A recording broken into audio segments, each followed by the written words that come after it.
ইজারা গ্রহীতা ও উপজেলা বিএনপির সাবেক সদস্য সচিব জনাব আজাদ হোসেনের সাথে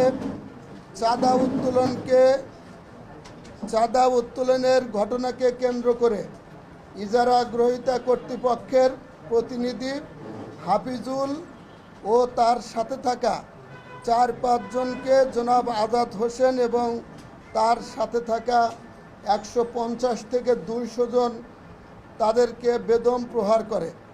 সেনাবাহিনীর হস্তক্ষেপে পরিস্থিতি শান্ত হয়। পরদিন 18/4/2025 জুমাবার রামকান্তপুর গ্রামবাসীর বিভিন্ন মতের জনগণ এই ঘটনার জন্য ঐক্যবদ্ধ হয়ে জুমার নামাজের পর জনাব আজাদ হোসেনের উপরে আক্রমণ করে এবং তাকে আহত করে।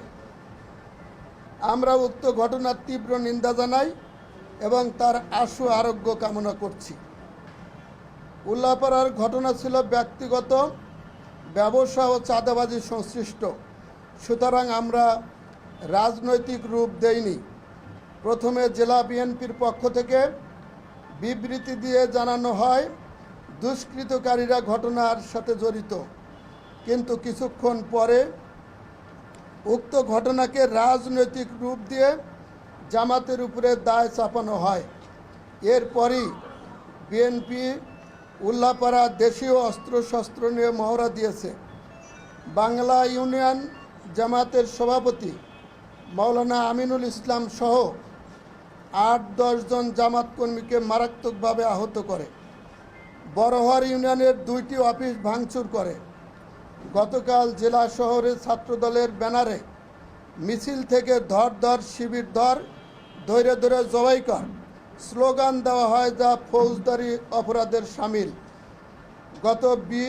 অদ্য 20/4/2025 জেলা বিএনপির সমাবেশ ও স্মারকলিপি প্রদানের অনুষ্ঠান থেকে উত্তেজনা ছড়ানোর সৃষ্টি করা হয়, যা কারো জন্যই শুভ হবে না, বরং ফ্যাসিবাদের দোসরদেরকে উৎসাহিত করবে।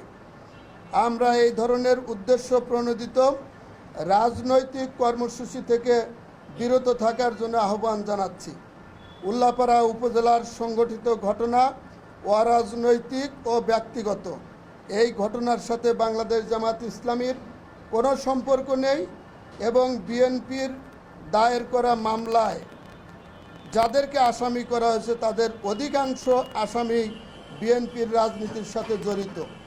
এমন সুস্পষ্ট ঘটনাকে জামাতের উপর চাপানোর উদ্দেশ্য প্রণোদিত ও অনভিপ্রেত এবং 5 আগস্ট বিপ্লবের পর নিজেদের কৃতকর্ম ঢাকার জন্য রাজনৈতিকভাবে ঘটনাকে ব্যবহার করা হচ্ছে।